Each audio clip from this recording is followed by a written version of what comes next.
TN07 CM 2026. அப்படி இருக்கும்போது இது வந்து எப்படி முன்கூட்டியே தெரிஞ்சுது? 7ஆம் தேதி வந்து சிஎம் வந்து பதவி ஏற்றுக்கிறது 2026ஆம் ஆண்டில் சிஎம்மாக வந்து 7ஆம் தேதி பதவி ஏற்றுக்கிறது முன்கூட்டியே எப்படி வந்து இவங்க பிளான் பண்ணாங்க? சிஎம் மற்ற தொகுதிகளை காட்டிலும் முதலமைச்சர் தோல்வி அடைஞ்சதுக்கு இவிஎம் மிஷினில் நடந்த மிகப்பெரிய கோளாறு தான் வந்து தொகுதி மக்கள் சொல்கிறாங்க. நல்லா கவனிங்க. முதல் முறை நன்றி சொல்கிறதுக்கு வந்து பார்த்தீங்கன்னா மக்கள் வந்து ஒரு தோற்று போன வேட்பாளர் வந்து நன்றி சொல்கிறாரு. மக்கள் வந்து பார்த்தீங்கன்னா கண்ணீரோடு நின்ற காட்சி நான் பார்த்தேன். புல்லரிக்குது எனக்கு, அப்படியே எனக்கு புல்லரிக்கு. அந்த 108ன்றது நீங்கள் ஜெயிச்சிட்டிங்க, ரைட்டு இருக்கோம். நான் கேட்குறது 8 மாவட்டங்களில் ஒரு தொகுதியில் கூட நீங்கள் 28 தொகுதி இருக்குது மொத்தம் 8 மாவட்டங்களில் ஒரு தொகுதியில் கூட ஜெயிக்கவில்லை. எப்படி சொல்லுங்கள்?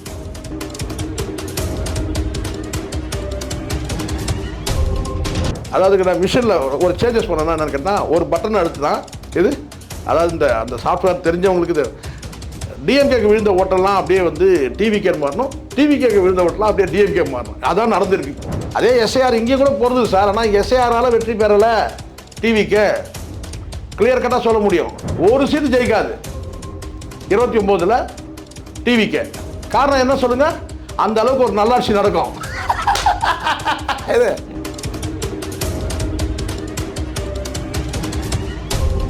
இந்த தாவேகாவுக்கு இந்த ஆதரவுன்றதுலாம் ஒரு பேச்சுக்கே இடம் கிடையாது. ஒரே வார்த்தையில் முடிக்காம வழ வழ குழ குழன்னு பேசுறத நம்ம பார்த்தோம். இப்படிப்பட்ட திருமாவளவன் நம்ம பார்த்ததே கிடையாது எப்பவுமே. எது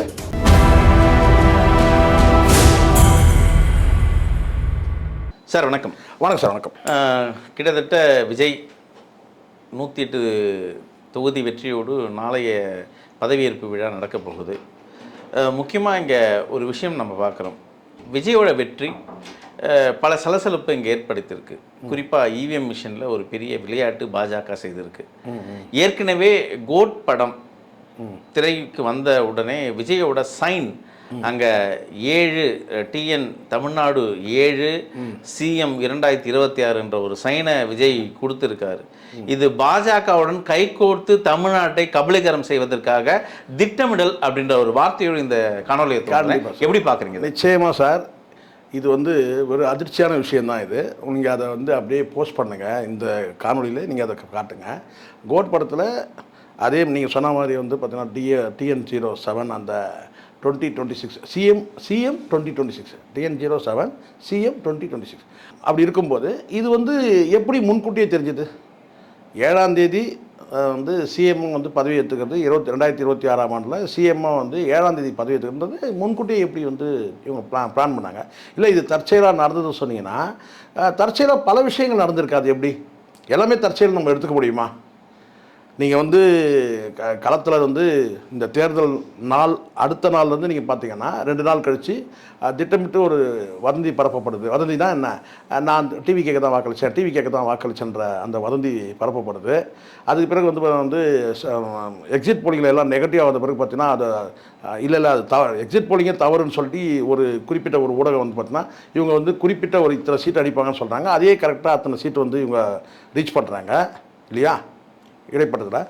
ஸோ இப்போது இது ஒரு பக்கம். இதை கடந்து வந்து பார்த்திங்கன்னா வந்து ஒரு எக்ஸிட் போலிங் வந்து ஒன்று வெளியிட்டு இன்னும் கொஞ்சம் உறுதிப்படுத்துகிறாங்க. என்னென்னு கேட்டிங்கன்னா, இல்லை சிஎம் ஆகிடுவார் விஜய் சொல்லிட்டு.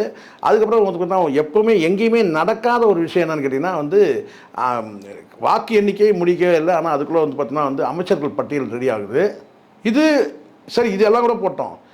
வாக்கு எண்ணிக்கை தொடங்கவே இல்லை. அதுக்கு முன்னாலே வந்து பார்த்தீங்கன்னா வந்து சட்டமன்ற உறுப்பினர் அத்தனை பேரும் வந்து பார்த்தீங்கன்னா நீங்கள் வந்து வெற்றி பெற்ற உடனே வந்து நேராக பனையூருக்கு வந்துடணும் அப்படின்னு சொல்கிறாரு. இதெல்லாம் இதுக்கு முன்னாடி நடந்ததே கிடையாது சார். அப்போ இது எல்லாமே ப்ரீ பிளான்டே. கிட்டத்தட்ட ஒரு வருஷத்துக்கு முன்னாடியே கட்சி தொடங்கினதே வந்து பார்த்தீங்கன்னா இப்படியான சில உத்தரவாதங்கள்லாம் வழங்கப்பட்ட பிறகு தான் வந்து கட்சியை தொடங்கியிருக்கிறாங்க. இதை தாண்டி அடுத்த கட்டமாக தான் வந்து சிஎம் முதலமைச்சர் வந்து பார்த்தீங்கன்னா வந்து தோல்வி அடைகிறாரு. சிஎம் மற்ற தொகுதிகளை காட்டிலும் முதலமைச்சர் தோல்வி அடைஞ்சதுக்கு இவிஎம் மிஷினில் நடந்த மிகப்பெரிய கோளாறு தான் வந்து தொகுதி மக்கள் சொல்கிறாங்க. நல்லா கவனிங்க. தொகுதி யாரும் சொல்கிறதால நீங்கள் விட்டுருங்க. இப்போ நான் கூட வந்து பார்த்தீங்கன்னா வந்து 200 ரூபா ஊப்பி நான் வந்து முதலமைச்சருக்கு ஆதரவாக பேசுகிறேன்னு சொல்லலாம். ஆனால் தொகுதி மக்கள் சொல்கிறாங்க, நாங்கள் வந்து ஐயா ஸ்டாலின் தான் நான் வாக்களித்தோம். ஏன்னா தொகுதியில் அவ்வளோ வேலை வந்திருக்கு, வரலாறு காலத்தில் வந்திருக்கு. கண்ணீரில் அப்போ வந்து ஒட்டுமொத்த மக்களும் வந்து கண்ணீர் சார் கண்ணீரோட அழைக்கிறாங்க. நன்றி சொல்கிறதுக்கு முதல் முறை நான் உங்களுக்கு தெரியுமா, உங்களுக்கு முதல் முறை நன்றி சொல்கிறதுக்கு வந்து பார்த்தீங்கன்னா மக்கள் வந்து ஒரு தோற்று போன வேட்பாளர் வந்து நன்றி சொல்கிறாரு. மக்கள் வந்து பார்த்தீங்கன்னா கண்ணீரோட நின்ற காட்சி நான் பார்த்தேன். புல்லரிக்குது எனக்கு, அப்படியே எனக்கு புல்லரிக்குது. அவர் வந்து அவர் ஒரு பக்கம் கண்ணீர் விடுறாரு. இது இந்திய அரசியலில் இது வரைக்கும் நடக்காத விஷயம். தோற்று போன வேட்பாளர் வந்து நன்றி சொல்ல வராரு, அந்த அவர் கண்ணீர் விடுறாரு. அவர் கண்ணீர் விடுறதை பார்த்து பார்த்தீங்கன்னா வாக்களித்த மக்கள் கண்ணீர் விடுறாங்க. இது மிகப்பெரிய வந்து கிட்டத்தட்ட கலைஞரை தாண்டிய ஒரு அரசியல் பிம்பம் ஆயிட்டாரு மு.க. ஸ்டாலின். இதான் உண்மை. நீங்கள் சொல்லலாம் கவர்ச்சி அரசியல் கிடையாது ஸ்டாலினுக்கு. ஆமாம், எஸ், கவர்ச்சி அரசியல் கிடையாது. ஆனால் இன்னைக்கு அந்த தொகுதி மக்கள் வந்து பார்த்தீங்கன்னா நாளைக்கு தேர்தல் நடக்குமா, நாளைக்கு நடக்குமா, இன்னைக்கு ஒரு விஷயம் சொல்லுவா உங்களுக்கு, வெற்றி பெற்ற வேட்பாளர் தொகுதிக்குள்ள நுழைய முடியல. ரெக்கார்டு இது. இது விஎஸ் பாபு வெற்றி பெற்றாரு. நன்றி சொல்றதுக்கு அவரால் வந்து பார்த்தீங்கன்னா அங்கே நடமாட முடியல கொளத்தூர்ல. இது எங்க நடந்திருக்கு? இது நடந்திருக்கு. இன்னொன்னு சொல்றேங்க. மு.க. ஸ்டாலின் வந்து நன்றி சொல்றதுக்கு போறாரு. எந்த கட்சி வெற்றி பெற்றதோ அந்த கட்சியோட தலைவர் வந்து முதலமைச்சராக வந்து தேர்வு செய்யப்படுறாரு. நன்றியே சொல்லவே இல்லை தமிழ்நாட்டு மக்களுக்கு. முன்னாள் முதலமைச்சர் மு.க. ஸ்டாலின் நேரம் அங்கே போறாரு. ஏன் இன்னாலும் அவர் தான் காபந்து முதலமைச்சர், சரிங்களா? அங்கே வந்து நன்றி சொல்ல போறாரு. அதுக்கப்புறம் தான் அவங்களுக்கு அறிவிக்கே எட்டுது என்னன்னு, ஐயோ மக்களுக்கு நம்ம நன்றி சொல்லணுமே. அதுக்கு பிறகு இன்னைக்கு காலையில் தான் வந்து என்ன செய்றாங்கன்னா வந்து அறிக்கை கூட வரல. ட்விட்டரில் செய்தி என்னன்னு கேட்டால் வாக்களித்த மக்களுக்கு நன்றி. அறிக்கையாக கூட வரல சார். ஒரு அறிக்கை வரணும்ல, எதனால் ஒரு நன்றி தெரிவிக்கல? அதுதான் சார் சொல்கிறேன். அவ்வளோதான் சார். நீங்கள் சார் சட்டையில் இருக்க தான் அகப்பையில் வரும், அவ்வளோதான் அவங்களுடைய பண்பு. நீங்கள் ஏன்னு கேள்வி கேட்க முடியுமா? முதலமைச்சர் வந்து பார்த்தீங்கன்னா தோல்வி அடைஞ்சிட்ட பிறகு அடுத்த வந்து 2 நாட்களில் வந்து பார்த்தீங்கன்னா வந்து நன்றி சொல்லணுன்ற முடிவுக்கு வராரு. ஆனால் மக்களை நேரத்துக்கு போய் நன்றி சொல்கிறாரு, கண்ணீரோட நன்றி சொல்கிறாரு. அவரோட பார்த்தீங்கன்னா வந்து தொகுதி மக்கள் அவ்வளோ பேரும் வந்து கண்ணீர் சிந்துறாங்க. இது எங்கேயுமே இது வரைக்கும் இந்தியாவிலேயே எங்கேயுமே பார்த்ததே கிடையாது. எனக்கு இந்த மூத்த விமர்சகர்கள், அரசியல் விமர்சகர்கள் இருக்காங்க இல்லையா, இவங்க ஒரு பக்கம் ஒரு விளையாட்டை விளையாடிருந்தாங்க. திமுக அரசை வந்து ஒரு இதுவாக ஏளனமாக தான் பேசிட்டு இருந்தாங்க. ஆனால் அதே ஏளனம் பேசினவங்க இன்றைக்கி பல வாய்கள் என்ன சொல்லுதுன்னா, மு.க. ஸ்டாலின் தோற்றுருக்கூடாது, இது எங்கேயோ சதி நடந்திருக்கு, இது சதி வலையில் சூழ்ச்சியில் தான் தமிழ்நாடு பின்னி இந்த இடத்துக்கு வந்திருக்கு. இது அது ஏற்கனவே திமுகவை சார் இது மாதிரி பேசினவங்க தான் இந்த வாய் இது மாதிரி பேச சார். எப்படி ஒரு விஷயம் நான் சொல்கிறேங்க, இங்கே நிறைய மாற்றங்கள் நடந்திருக்கு. நேற்று வரைக்கும் திமுகவுக்கு ஆதரவாக செயல்பட்டவன் அப்படியே ஒரே ஒரு காணொலியில் அப்படியே மாறுறதை நான் பார்க்குறேன். என்னென்ன விஜய்க்கு வாழ்த்து சொல்கிறான், வந்து தமிழ்நாடு முதலமைச்சர் வந்து கேட்டால் நாகரிகன்றான். சரி, ஒரு பக்கம் விடுங்க. அப்போ அப்படியே மாறுறதை நம்ம பார்க்குறோம். இன்னொரு பக்கம் வந்து என்ன கேட்டிங்கன்னா, திமுகவுக்கு எதிராக சிந்திச்சவங்க கூட வந்து பார்த்தீங்கன்னா திமுக தோற்றது சரிங்க, ஆனால் வந்து அவர் முதலமைச்சர் தோற்றது தாங்க ஆச்சரியமாக இருக்குது, அங்கே தாங்க ஏதோ சதி நடந்திருக்கு. 14 அமைச்சர்கள் வந்து முக்கிய அமைச்சர்கள் வந்து வீழ்த்தப்பட்டிருக்கிறாங்க சார். 14 அமைச்சர்கள். இது வரைக்கும் வந்து நீங்கள் என்ன அந்த அளவுக்கு பெரிய அலை வீசவே இல்லை. அப்போ இலக்கு வச்சு அவங்க தோற்கடிக்கப்பட்டிருக்கிறாங்கன்னு சொல்கிறேன் நான். அப்துல் கலாமோட கூட பயணித்த பொன்ராஜ் அவர்கள் ஒரு வார்த்தையை பதிவிட்டிருக்காரு, இது விஜய் அல்ல இவிஎம் விலை அதுதான் அப்படின்னு. இந்த இடத்துல நான் ஒன்று சொல்லிட்டேன் உங்களுக்கு. பிடிஆர் பழனிவேல் தியாகராஜர் வந்து பார்த்தீங்கன்னா அந்த தொகுதியில் அசைக்க முடியாத ஒரு நம்பிக்கைக்குரிய வந்து ஒரு லெகசி. அவருக்கு எதிராக பேசப்படுதுன்னா சுந்தர் சிக்கா அவருக்கு தான் சார் அங்கே வந்து முட்டல் வந்து. ஆனால் அங்கே முஸ்தபான்றது சம்மந்தமே இல்லாமல் ஒருத்தர் ஜெயிச்சிருக்காரு. அவர் தொகுதிக்கும் சம்மந்தமே கிடையாது சார். இது அவர் சம்மந்தமே கிடையாது. அப்போது இந்த இடத்துல இலக்கு வச்சு வந்து முன்னாள் அமைச்சர்கள் பலரும் கூட பார்த்தீங்கன்னா இலக்கு வச்சு தோற்கடிக்கப்பட்டிருக்கிறாங்க. அதே போல் பொன்னேரி கான்ஸ்டிடுவன்சி அதிமுகவில் 2 முறை வெற்றி பெற்ற பலராமன் அதிமுக சார்பாக, 2 முறை வெற்றி பெற்ற காங்கிரஸ் சந்திரசேகர், இவங்களுக்கு தான் பெரிய வாக்கு வங்கியே அங்கே இருந்தது. ஆனால் அங்கே தாவேக்கா பேரே தெரியாத ஊரே அறியாத வேட்பாளர் ஒருத்தர் வெற்றி பெற்றார். இப்போது குறிப்பாக என்ன தெரியுங்களா, நீங்கள் குறிப்பிட்ட மாவட்டங்கள் சொல்கிறீங்கல்ல, 8 மாவட்டங்களில் 28 தொகுதியில் ஒரு தொகுதியில் கூட வந்து பார்த்திங்கன்னா வந்து டிவிகே வந்து பார்த்திங்கன்னா வந்து ஜெயிக்கலை. ஒரு தொகுதி கூட ஜெயிக்கலை. நல்லா புரிஞ்சுங்க, 8 மாவட்டத்தில் 28 தொகுதி, 8 மாவட்டத்தில் வந்து ஒரு தொகுதி கூட. அப்போ அங்கெல்லாம் வந்து ரசிகர்கள் இல்லையா சார்? நான் கேட்குறேன். விஜய்க்கு ரசிகர்கள் இருக்கிறாங்கல்ல, அங்கே ஏன் வெற்றி பெறல 8 மாவட்டங்களில்? இப்போ புரிஞ்சுங்க. அப்போ இதை கேட்டதுக்குன்னா விஜய் அங்கெல்லாம் பயணிக்கலை. இப்போ நான் கேட்குறேன், வெற்றி பெற்ற மாவட்டங்கள் அத்தனை இடத்துல வந்து விஜய் பயணிச்சிட்டாரா? நான் கேட்குறேன். விஜய் போகிறதே சொற்பமான வந்து தொகுதிகள் தானே சார்? நான் கேட்குறேன். 28 தொகுதியில் வந்து வந்து விஜய்க்கு வந்து வெற்றி இல்லை. 8 மாவட்டங்களில் 8 ஒரு தொகுதியில் வெற்றி பெறவே இல்லை. 8 மாவட்டத்தில் எப்படி முற்றிலுமாக வந்து பார்த்தா 8 மாவட்டங்களில் வந்து விஜய்க்கு வந்து ஆளே இல்லையா, ரசிகர்களே இல்லையா? நான் கேட்குறேன். இப்போ புரியுதுங்களா? இந்த 108 பேரே வந்து நான் சொல்கிறேன், நான் என்னுடைய இது வந்து திட்டமிட்டு நடந்தது.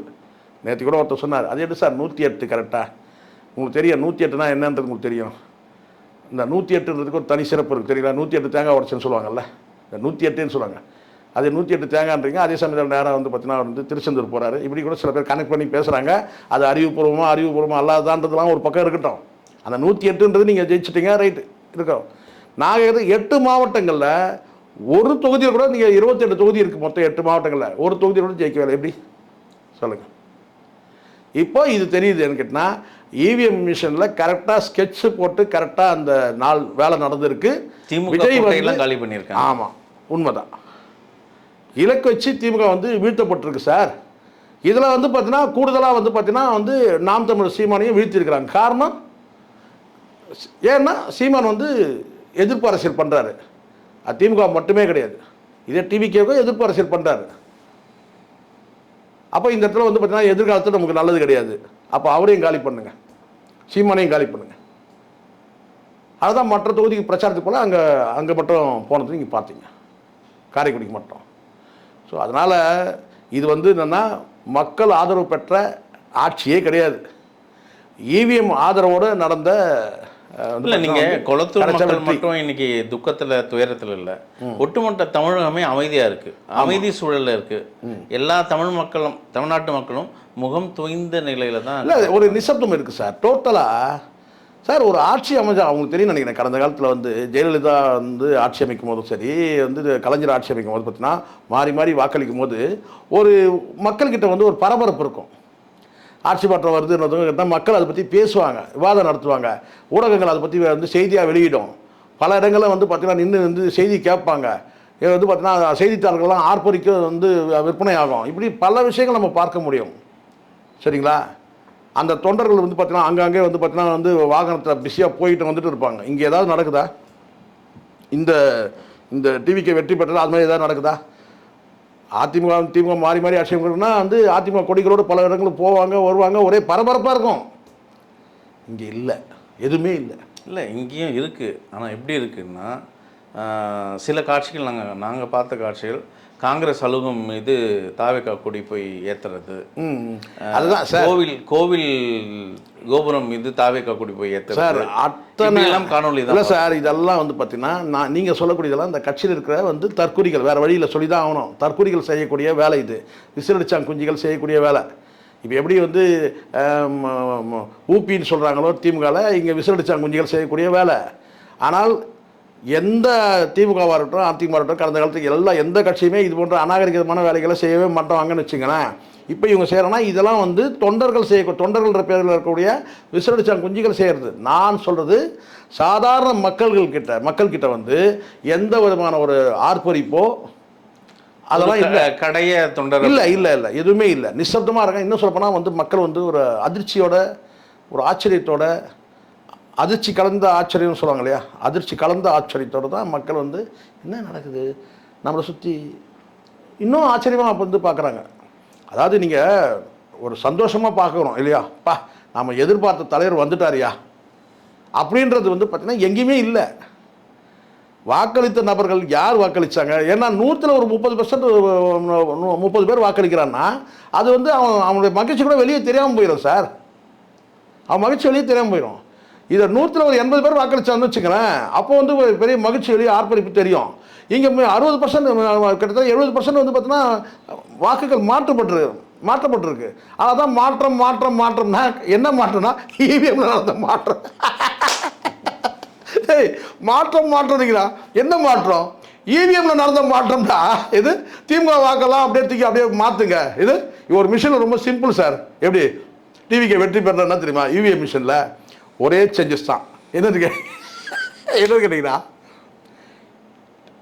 அதாவது நான் மிஷினில் ஒரு சேஞ்சஸ் பண்ணனா என்னன்னு கேட்டால், ஒரு பட்டன் அழுத்துனா இது, அதாவது இந்த அந்த சாஃப்ட்வேர் தெரிஞ்சவங்களுக்கு இது டிஎம்கேக்கு விழுந்த ஓட்டெல்லாம் அப்படியே வந்து டிவிகே மாறணும், டிவிகேக்கு விழுந்த ஓட்டெல்லாம் அப்படியே டிஎம்கே மாறணும். அதான் நடந்திருக்கு. இப்போ அதான் நடந்திருக்கு. மாற்றம்னு என்னன்னா, டிஎம்கே விழுந்த வாக்குகள் எல்லாம் இருக்குன்னா ஒரு தொகுதி தெரிஞ்சிச்சு, இங்கே வந்து அதிமுக தான் ஜெயிக்கும் தெரிஞ்சிச்சு வச்சுக்கலாம். இந்த தொகுதியில் அதிமுக வாங்கிய விழுந்த வாக்குகள் அத்தனையும் அப்படியே டிவிகேக்கு மாறும். டிவிகேக்கு விழுந்த வாக்குகள் அப்படியே வந்து அதிமுக மாறும். நிறைய அதாவது சயின்ஸ் தெரிஞ்ச அந்த அறிவியல் ஆய்வாளர்கள்லாம் இருக்காங்க இல்லையா, அவங்க பல முறை இவிஎம் மிஷினை ஆய்வு செஞ்சுருக்காங்க. இங்கே அந்த டைமில் மாற்றணும்னு அவசியம் இல்லை. வெளியே பண்ணி ஓட்டு போட்டுட்டு மிஷின் வந்தாவே மிஷினை ஹேக் பண்ணி. ஆமாம், அதுதான் சார் சொல்கிறேன். மாற்றம் மாற்றம் சொல்கிறாங்கல்ல, என்னன்னு கேட்டிங்கன்னா மாற்றம் மாற்றம் மாற்றம் அப்படி சொல்கிறாங்கல்ல, அந்த மாற்றம் என்னன்னு கேட்டிங்கன்னா சொல்லுவாங்கல்ல, அண்டாக்கா கசம் அபுகா கிசம் திறந்திரு சீசே அப்படின்றாரு இல்லையா, அந்த அலிபாபா 42 படத்தில் வந்து கேட்டினா வந்து நேராக போயின்னு கேட்டினா அண்டாக்கா கசம் அபுகா கிசம் திறந்திரு சீசே அப்படின்னா மாதிரி இங்கே என்னன்னு கேட்டினா இவிஎம் மிஷினே டிஎம்கேக்கு விழுந்த வாக்குகள் அனைத்தும் டிவிகேக்கு மாறவும், டிவிகேக்கு விழுந்த அனைத்து வாக்குகளும் டிஎம்கேக்கு மாறவும் உத்தரவு. உடனே வந்து கேட்டால் அந்த அந்த கதவு வந்து பார்த்தீங்கன்னா வந்து திறக்கும் இல்லையா, அந்த மாதிரி கேட்டால் இந்த வாக்குகள் வந்து அப்படியே இப்படி மாறுறதும் அப்படி மாறுறதும். இல்லை மாற்றம் மாற்றம் இந்த மாற்றத்தை சொல்லவே கிடையாது. இல்லை, குறிப்பாகவே பாஜகவோட அந்த திட்டங்கள் எல்லாம் அப்படியே படிப்படியாக அப்படியே ஒன் பை ஒன்னாக ஒரு ஒரு ஸ்டேட்டுக்கும் வந்துட்டே இருக்காங்க. இன்னைக்கு தமிழ்நாடுக்கு வந்திருக்காங்க, அடுத்தது கேரளாவாகும். ஒட்டுமொத்த அவங்க நினைச்ச அந்த ஒரு தேசம் எப்படி பார்த்தாலும் இன்னைக்கு வெஸ்ட் பெங்கால்ல மம்தா பானர்ஜி ரிசைன் பண்ண மாட்டேன் அப்படின்னு. அதுதான் காரணம் கேட்டா EVM EVM EVM machine sir. EVM மிஷினை கண்டுபிடிச்ச வந்து நாடுகள்லேயே வந்து காகித முறை இருக்குது சார், பேப்பர் வந்து பேலட் இருக்குது சார். இங்கே வந்து பார்த்தா இவிஎம் தான் சார் நடந்துச்சு. நான் சொல்கிறேன், மீண்டும் மீண்டும் வந்து அழுத்தமாக பதிவு பண்ணுறாங்க. மக்கள் வாக்களித்து இந்த ஆட்சி மாற்றம் நடக்கவே இல்லை. முழுக்க முழுக்க இவிஎம் மிஷின் நடந்த மாற்றம். அதுதான் மக்கள்கிட்ட அந்த மகிழ்ச்சியே இல்லை. நீங்கள் எல்லாத்தையும் உங்களால் பண்ண முடிஞ்சுது, ஊடகங்கள் கூட உங்களால் பேச வைக்க முடிஞ்சுது. நீங்கள் மக்களை பேச வைக்க முடியுதா? தலைவர் வெற்றி பெற்றுட்டார் எங்கள் தலைவர் அப்படி ஏதாவது ஒரு பரபரப்பு இருக்கா? எதுவுமே இல்லை, நிசப்தமாக இருக்கிறாங்க. இது எவ்வளோ நாளாக தாக்கு பிடிக்கும்? இன்றைக்கி தற்காலிக வெற்றி. இப்போ நான் கேட்குறேன், இதே நிலைமை வந்து பார்த்தீங்கன்னா வந்து ஆந்திராவில் ஜெகன்மோகன் ரெட்டிக்கு வந்து பார்த்தீங்கன்னா வந்து காங்கிரஸை ஒழிச்சு கட்டுறதுக்கு ரெடி பண்ணிங்க. காங்கிரஸ் ஒழிஞ்சிருச்சு, ரைட்டு, அது வந்து மறுக்கவே இல்லை. காங்கிரஸ் வந்து ஆட்சியை எழுந்துச்சு, ஜெகன்மோகன் ரெட்டி ஆட்சிக்கு வந்தார். அந்த ஜெகன்மோகன் ரெட்டி வந்து பார்த்தீங்கன்னா மண்ணை கவனார். தெலுங்கு தேசம் ஆட்சியில் இருக்குது. ஏன் துணை வந்து முதலமைச்சர் கூட பார்த்தீங்கன்னா பவன் கல்யாணம் இருக்கிறாரு. பவன் கல்யாணம் பொறுத்த வரைக்கும் வந்து கேட்டால் வந்து ஆந்திர அரசியலில் ஒரு ஜோக்கர், அவ்வளோதான். ஆனால் இதனால் பிஜேபிக்கு கிடைத்த நன்மை என்ன? பாஜக வளர்ந்துடுச்சா ஆந்திராவில்? இல்லை நாளைக்கு பவன் கல்யாணம் தான் வந்து பார்த்தீங்கன்னா வந்து முதலமைச்சர் ஆக முடியுமா? சந்திரபாபு நாயுடு எதிர்த்து வந்து பார்த்தீங்கன்னா களமாட முடியுமா? இந்த பவன் கல்யாணம் முடியுமா? இல்லை, அந்த 5% அப்படியே வந்து உங்கள் கருத்தில் நான் கொஞ்சம் மாற்றிக்கிறேன். இப்போது சந்திரபாபு நாயுடு இருக்கட்டும், பவன் கல்யாணம் இருக்கட்டும், இப்போ இனி அதாவது பாஜக போடும் திட்டங்களுக்கெல்லாம் அவங்க ஆமாசாமி போடுறாங்க. ஆமாசாமி போட்டாலும் கூட சார் அதுதானே அவங்களுக்கு தேவை. இருக்கட்டும் சார், இதெல்லாம் திமுக பாருங்க. இங்கே வலிமையாக ஒரு விஷயம் நல்லா சொல்லுங்க. இங்கே வலிமையாக நீங்கள் வந்து இருக்கிற மத்திய அரசு ஒவ்வொரு தேர்தலையும் பலம் குறைஞ்சிட்டு தானே வருது. ஆமாம் சார், அதுதான் சொன்னேன். அதுதான் இங்கே நான் உங்ககிட்ட கேட்குறேன். அதாவது பாஜகவை எதிர்த்து நிற்கிற தலைவர்கள், சிறந்த தலைவர்கள் பினராயி விஜயன் கேரளா, வெஸ்ட் பெங்கால் மம்தா பானர்ஜி, தமிழ்நாட்டோட திமுக தலைவர் ஸ்டாலின் அவர்கள் இன்னைக்கு ஒருத்தரை அழிச்சுன்னு வராங்க. ஸ்டாலினை நேரடியாக அடிக்க முடியல. அதனால இது மாதிரி விஜய களத்தில் இந்த இடத்துல நீங்கள் ஒன்றே ஒன்று மாற்றிங்க. ஒரே ஒரு விஷயம் மட்டும் புரிஞ்சுங்க. இது எல்லாம் நீங்கள் பண்ணுறீங்க, ஒரு ஸ்டேட்டில் நீங்கள் எல்லாம் பண்ணுறீங்க. உங்கள் ஆட்சி இருக்கா? இப்போ நீங்கள் எடுத்துங்க ஆந்திரா, இப்போ கேரளாவில் எடுத்துங்க, காங்கிரஸ் தான் இருக்குது. அது இங்கே டிவிக்கு தான் இருக்குது. ஆந்திராவில் என்ன இருக்குது நீங்கள் புரிஞ்சுக்கணும். இப்போ கூட சொல்கிற மம்தா வந்து அங்கே பண்ணதில் வந்து பார்த்தோன்னா ஒரு பெரிய தவறு இருக்குது சார். நம்ம எல்லாத்தையும் நம்ம ஆதரிக்க முடியாது. நீங்கள் வந்து பங்களாதேஷ்லேருந்து வந்து பல பேர் வந்து குடிபெயர்ந்தாங்க. கிட்டத்தட்ட 90 லட்சம் பேருக்கு வந்து பார்த்தீங்கன்னா அங்கே வந்து வாக்கு மறுக்கப்பட்டிருக்கு. காரணம் கேட்டால் அவங்களாம் வந்து பங்களாதேஷ்லேருந்து வந்துட்டு இங்கே வர்றதும், வெஸ்ட் பெங்கால் வர்றதும், வெஸ்ட் பெங்கால் வந்து பங்களாதேஷ்க்கு வர்றதும் இது பண்ணிட்டு இருக்கிறானுங்க. அதை நம்ம ஏற்றுக்க முடியாதுல்ல. வேறு இன்னொரு நாட்டிலேருந்து அதை உங்களுக்கு ஆதரவுனா நீங்கள் அப்படி பண்ணிட முடியாதுல்ல. அவனும் எப்படி ஓட்டர் சீட் வச்சுருக்கிறான் நான் கேட்குறேன். இப்போ நம்ம தமிழ்நாட்டில் வந்து பார்த்தீங்கன்னா நீங்கள் வந்து பங்களாதேஷ்லேருந்து ஒருத்தர் வந்து ஆதார் அட்டையை வந்து வாங்க நம்ம சும்மா இருக்குமா? பீகார்லேருந்து வந்து ஆதார் அட்டை வாங்கினா நம்ம கேட்குறோம்ல. ஏன் பாண்டிச்சேரிலேருந்து புஷியாருந்து வந்துட்டாரு நம்ம பேசணும்ல. ஆதார் அட்டையை மாற்றிட்டாருன்னு சொல்லி பேசணும்ல. ஸோ இது வந்து இன்னொரு நாட்டில் வந்து நம்ம வந்து இந்திய இறையாண்மைக்கு எதிராக நம்ம வந்து பேசவே முடியாது. அது மம்தா பானர்ஜி செய்து அது அவங்க சரி பண்ணியிருக்கணும். அங்கே 90 லட்சம் வாக்காளர்கள் வந்து இழந்துட்டாங்க. அதுக்கப்புறம் அங்கே வந்து இவிஎம்மில் நடந்ததுன்னா அது நம்ம கண்டிக்க தகுந்தது. அது நான் இல்லைன்னு சொல்லவே இல்லை. ஆனால் அங்கே பெரும்பான்மை இழந்ததுக்கு காரணம் வந்து அது ஒரு முக்கிய ரீசனாக இருக்குது. அதே எஸ்ஐஆர் இங்கே கூட போகிறது சார். ஆனால் எஸ்ஐஆரால் வெற்றி பெறலை டிவிக்கு கிளியர் கட்டாக சொல்ல முடியும். அதனால் நீங்கள் எல்லாம் நீங்கள் சொல்லிங்க ரைட், எல்லாமே நடந்துச்சு. இப்போ அடுத்த பார்லிமெண்ட் எலெக்ஷனில் எவ்வளோ சீட்டு சொல்லுங்கள் பார்ப்போம். அடுத்த பார்லிமெண்ட் ஏற்கனவே நீங்கள் சீட்டு எண்ணிக்கை குறைஞ்சிருக்கு. ஒரு சந்திரபாபு நாயுடு சப்போர்ட் உங்களுக்கு தேவைப்பட்டது. இன்றைக்கே சந்திரபாபு நாயுடு சப்போர்ட்டில் தான் இன்றைக்கி வந்து ரூலிங்கே நடக்குது. எங்கே ரூலிங் நடக்குது? Central ruling. நாளைக்கு என்ன நிலமை ஆகும்? இப்போ நான் கேட்குறேன், விஜய்க்கு வந்து பார்த்தீங்கன்னா வாக்களித்து இந்த மக்கள் எல்லாம் வந்து 2029 தேர்தலில் வந்து அப்படியே வாக்களித்து எம்பி சீட் வந்து ஒரு 10 சீட் அடிச்சுடுவாரா விஜய்? நான் கேட்குறேன். டிவிக்கு சான்ஸே கிடையாது. இப்போ எழுதி வச்சுங்க, ஒரு சீட்டு ஜெயிக்காது 29 டிவிக்கு. காரணம் என்ன சொல்லுங்கள்? அந்த அளவுக்கு ஒரு நல்லாட்சி நடக்கும். இது என்ன அத்தனை திட்டங்களும் இவர் நிறைவேற்றிடுவார். 40 சீட்டும் அடிச்சிருவார் விஜய். ஒரு திட்டத்தை நிறைவேற்ற முடியுதான்னு பாருங்க. சென்ட்ரல் கவர்மெண்ட் சப்போர்ட்டில் ஃபண்டே கூட கொடுக்கட்டும், நடக்காது. இங்கே பிஜேபி ஒரு ஸ்ட்ராட்டஜியை மாற்றணும். கலைஞர் வாஜ்பாய்க்கு ஏற்பட்ட அந்த கெமிஸ்ட்ரிக்கு பார்த்தீங்களா, அந்த கெமிஸ்ட்ரி வந்தால் மட்டும்தான் வந்து பிஜேபி வந்து பார்த்தீங்கன்னா இங்கே வந்து ஒரு 10 எம்பி எடுக்க முடியும். இந்த எடப்பாடி நம்பினா கூட நடக்காது, இந்த விஜய் நம்பினா கூட நடக்காது. வேற வழியே கிடையாது. நீங்கள் திராவிடம் அழிந்தது, திராவிடம் ஒழிந்ததுன்னு சொல்லிட்டு துக்ளக் ரமேஷை வச்சு பேசலாம், குருமூர்த்தி வச்சு பேசலாம். ஆனால் கலைஞருக்கு வந்து வாஜ்பாய்க்கு நடந்த அந்த கெமிஸ்ட்ரி பார்த்தீங்களா, அது ஒர்க் அவுட் ஆனால் மட்டும்தான் நீங்கள் வந்து பார்த்தீங்கன்னா எம்பி சீட்டை நீங்கள் கனவு கூட நினைக்க முடியும். நான் சொல்கிறேன், சேகுவாரா சொல்கிறது சேகுவாரா, நீங்கள் என்ன வேணால் கணக்கு போட்டுங்க.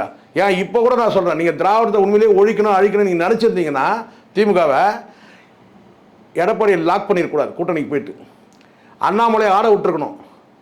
என்டிஏ வந்து பார்த்தீங்கன்னா ஒரு அலைன்ஸ் போட்டு 5 முனை போட்டியை வந்து வலுவாக இருந்திருக்கணும். அந்த கூட்டணியில் வந்து பார்த்தீங்கன்னா இந்த சசிகலாவை சேர்த்துருக்கணும், இந்த ராமதாஸை சேர்த்துருக்கணும், அண்ணாமலை தலைமையில் வந்து பார்த்தீங்கன்னா ஒரு என்டிஏ அலைன்ஸ் நின்று இருக்கணும். அப்போ தான் இந்த டிஎம்கேலேருந்து பல வந்து பறவைகள் வந்து வேடந்தாங்கல் பறவைகள் வந்து இதை சொன்ன உடனே உங்களுக்கு திருமாவளவன் ஞாபகம் இருக்குல்ல. என்ன இந்த கம்யூனிஸ்டுகள், இந்த திருமாவளவன் இவங்கெல்லாம் வந்து அணி மாறி இருப்பாங்க, அலைன்ஸ் மாறி இருக்கும். அப்போ திமுக இன்னும் வலிமை வந்து இழந்திருக்கும். இன்னைக்கு கூட்டணி கட்சி 25 சீட் வந்திருக்கு சார். ஏறக்குறைய 20 சீட்டு கிட்ட வந்திருக்குல்ல. சொல்லுங்கள், ஏறக்குறைய 20 எவ்வளோ வந்துருக்கு சார்? ஆமாம், 59 மீதி 73. கிட்டத்தட்ட ஒரு 20 சீட்டு வந்திருக்கும். அப்படி மாறி இருக்கணும். அப்போ காங்கிரஸை வந்து வேறு வழியில்லாமல் காங்கிரஸை வந்து பார்த்தீங்கன்னா கூடுதல் சீட்டு கொடுத்து தக்க வச்சுட்டு இருப்பாங்க. அப்போ பிஜேபிக்கு வந்து ஆன்டின்றது அந்த அந்த அந்த இடத்துல வந்து பார்த்தீங்கன்னா நேருக்கு நேர் வந்து பார்த்தீங்கன்னா டிஎம்கோட அந்த போட்டி சரியாக இருந்திருக்கும், வலிமையான போட்டியாக இருந்திருக்கும். ஸோ கணக்குகள் தப்பாக்குறது வந்து அமித்ஷாவும் காரணம். ஆனால் அமித்ஷாவுக்கு சொல்லப்படுது அந்த மாதிரி. இங்கே இருக்கிற குருமூர்த்தியும் இங்கே இருக்கிற துக்ளக் ரமேஷும் வந்து பார்த்தீங்கன்னா வந்து புலகாங்கி அடைகிறாங்க. விஜய் வந்துட்டாரு, விஜய் வந்ததால உங்களுக்கு என்ன நடக்க போகுது? ஒரு சீட்டு ஜெயிச்சுட்டு அசிங்கமால உங்களுக்கு பிஜேபிக்கு ஒரு 5 சீட்டு ஜெயிச்சினாலும் பரவாயில்ல. இல்லை இந்த விஜய் கூட கூட்டணி வச்சு ஒரு 10 சீட்டு வந்தீங்கன்னா கூட பரவாயில்ல. 5 சீட்டுக்கு ஜெயிச்சிருந்தா அவங்க தானே. அதுதான் நான் சொல்கிறேன். இதில் என்னத்தில் நீங்கள் நான் கேட்குறேன், இந்த பிஜேபி காரனை பார்த்தா எனக்கு சிரிப்பு தான் ஒரு சமயத்தில். நீங்கள் சாதிச்சது என்னையா இங்கே தமிழ்நாட்டில் நீங்கள் என்ன சாதிச்சிங்க? திமுகவே இருக்கலாம். அதுதான் சார் நான் கேட்குறேன் இந்த துக்ளக் ரமேஷை நான் கேட்குறேன். அப்படியே பொங்குற நீ சாதிச்சது என்ன? இங்கே உங்கள் அமித்ஷாக்கு நீங்கள் சாதிச்சு கொடுத்தது என்ன? இதை நீங்கள் அண்ணாமலை ஆட விட்டுருந்தீங்கன்னா கூட ஒரு ஆட்டம் வேற விதமாக வந்திருக்கும். அவன் சலங்கை கட்டி ஆடுவான். இது வெறுங்காலே சலங்கை கட்டி ஆடக்கூடியவன். இது களம் வேற யாரு? அண்ணாமலை. இது வெறுங்காலையே சலங்கை கட்டி ஆடுறவன். நீங்கள் வந்து சலங்கையும் கட்டியிருந்தா என்ன இருக்கும்? நீங்கள் விட்டுட்டீங்க. நயினா நாகேந்திரன் வச்சு நீங்கள் எடப்பாடி கிட்ட போனீங்க. எடப்பாடி 10 தோல்வி பழனிசாமி உங்களுக்கு தெரியும். இப்போ 11வது ஒரு தோல்வி வந்துச்சு.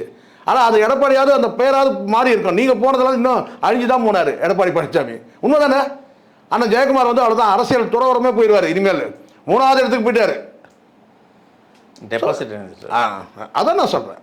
அதனால் ஸோ கணக்குகள் தான். பிஜேபிக்கு என்ன சார் இங்கே நாங்கள் தமிழ்நாட்டில் நீங்கள் எங்கே நீங்கள் இனிமேல் நீங்கள் மலர போகிறீங்க? அடுத்தவங்க தான் மலர வைக்கணும். உங்கள் கேள்விகள்லாம் கரூர் சம்பவம் நடந்தது, டொக்கில் போட்டு ஒரு இடிச்சிருக்கலாம், அதை விட்டுட்டீங்க. அதை விட்டுட்டு வந்து பார்த்தீங்கன்னா வந்து நேற்று வந்து நடிகன் பின்னாடி துண்டு பிடிச்சிட்டு போகிறீங்க. இதில் வேற புலகாங்கி நடிகர் அந்த மனிதர் கூட்டத்தை பார்த்துருக்கலாம். யாரு? துக்ளக் ரமேஷ். அந்த மனிதருக்கு பின்னாடி இப்படி ஆர்ப்பரிக்கிறது, வேலியை உடைத்து கொண்டு வருகிறான். எல்லாம் சரி, உங்களுக்கு என்ன? அதனால உங்களுக்கு என்ன? இப்போ சிபிஐ விசாரணை மங்கி போகுமா சார்? சார் அதெல்லாம் கிடையாது சார். இவங்க ஆட்சி அதிகாரத்தை பிடிச்சி நீங்கள் என்ன பண்ணாலும் அவன் அரசியல் பண்ணுவாங்க சார். விஜய் அரசியல் பண்ணுவார். நீங்கள் என்ன இனிமேல் நீங்கள் கரூரில் நீங்கள் பண்ணால் பிஜேபிக்கு எதிராக சதி பண்ணுன்னு சொன்னால் உங்களுக்கு தானே இழப்பு. சும்மா நம்ம அரசியல் பேசணும். நீங்கள் அரசியல்னா அரசியல்.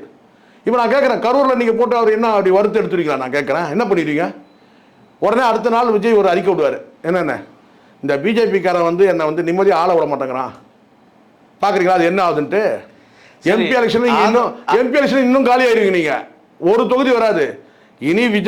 பிஜேபி வந்து பார்த்தீங்கன்னா வேற போக்கடமே கிடையாது சார். டிஎம்கே விட்டா உங்களுக்கு சீட்டு அடிக்கிறேன்னு சொன்னால் ஏன்னா வாக்கு சதவீதம் பாருங்க 1.5% தான். மு.க. ஸ்டாலின் வந்து வலிமையாக இருக்கிறாரு. இன்னும் 10 வருஷத்துக்கு அந்த வந்து ஆயுசு நீங்கள் நினைக்கிறீங்க, நாளைக்கே புட்டுக்கு பாரு நீங்கள் நினைக்கிறீங்க. மு.க. ஸ்டாலின் இன்னும் 10 வருஷம் அசக்க முடியாது. ஏன்னா அவர் இருக்க இளமையாக வர்றாரு. எல்லாம் தேர்தலில் தோத்தா வந்து பார்த்தீங்கன்னா வந்து காலின்றுவாங்க. அவர் தோத்த பிறகு தான் இன்னும் வந்து பார்த்தீங்கன்னா நான் வந்து என் சக்திக்கு மீறி உழைச்சா இன்னும் நான் உழைப்பேங்கிறாரு. இப்போ பார்த்துங்க, நீங்கள் அதெல்லாம் நீங்கள் நினைக்கிற அந்த அப்போலோ அரசியல்லாம் இப்போ பண்ண முடியாது. அந்த அப்போலோ அரசியல் தான் இன்றைக்கி வரைக்கும் உங்களுக்கு நெகட்டிவாக இருக்குது. பிஜேபிக்கு வந்து பார்த்தீங்கன்னா ஃபியூச்சர் வந்து பார்த்தீங்கன்னா வேறு வழியே கிடையாது சார். நீங்கள் திமுகவை தான் நீங்கள் நம்பணும். இந்த விஜய் நம்புறதுனால உங்களுக்கு வந்து பார்த்தீங்கன்னா பார்லிமெண்ட் எலெக்ஷன் சீட்டு வராது. இங்கே இருக்கிற அத்தனை பேர் நான் சொல்கிறேன், நான் சென்ட்ரல் பிஜேபிக்கு இங்கே இருக்கிற பிஜேபி லீடர்ஸ் நான் சொல்கிறது கேட்டால் அந்த வலதுசாரி சிந்தனை அத்தனை பேருமே நான் சொல்கிறேன், தப்பாக தகவல் தரானுங்க, தராங்க. நான் சொல்கிறேன், அமித்ஷா வந்து முதல்ல இபிஎஸ்ஐ லாக் பண்ணது தவறு சார். இபிஎஸ்ஐ லாக் பண்ணிடக்கூடாது. அண்ணாமலை தலைமையில் ஒரு டீமை ரெடி பண்ணியிருக்கணும், ஒரு ஆட்டத்தை காட்டியிருக்கணும். அப்போ இப்போ ஒரு கிரிப் வந்திருக்கோம். ஆனால் ஒரு சீட்டு வரலன்னா கூட ஒரு கிரிப் இருந்திருக்கும். எவ்வளோ ஓட்டு வாங்கியிருக்காங்க, நாங்கள் பாருங்கள் எத்தனை % ஓட்டு வாங்கியிருக்கோன்னு சொல்லி யாராவது வந்து அண்ணாமலை கணக்கு காட்டியிருப்பாங்க. இல்லை, பாஜகவோட திட்டமே திமுகவை களத்திலேருந்து அகற்ற. என்ன களத்துலேயே இறக்குறீங்க? வந்து பர்சன்டேஜ் 1.5% இருக்குல்ல, டிஃபரன்ஸ் இருக்குல்ல, 1.5% தான் டிஃபரன்ஸ் இருக்குது. நீங்கள் அப்படின்னு முற்றிலுமாக காலி பண்ணலையே. அப்படி நீங்கள் முற்றிலுமாக காலி பண்ணணும்னா நீங்கள் என்ன பண்ணிருக்கணும்? எடப்பாடி வந்து பார்த்தீங்கன்னா வந்து அந்த கூட்டணி உடஞ்சி எடப்பாடி கிட்ட போகிறதுக்கு ஏற்பாடு பண்ணியிருக்கணும். அதுக்கு ரூட்டை கொடுக்க நீங்கள் போய் உட்காந்துட்டீங்க. முதல்ல இலையை போட இருக்கு அப்படின்னு சொல்லிட்டு அவன் பார்க்க வந்து திருமாவளவன் கேட்டனா அங்கே யாருங்க இருக்கிறாங்க, நமக்கு ஆகாதவங்க இருக்கிறாங்க, சரி அந்த பக்கம் போவேண்ணா. அவன் கம்யூனிஸ்ட் எட்டி பார்க்குறான், அங்கே யாருங்கண்ணா பிஜேபி வந்து இலையை போட்டு சாப்பிட்டுட்டு இருக்கிறாங்க, நம்ம அங்கே போவேண்ணா.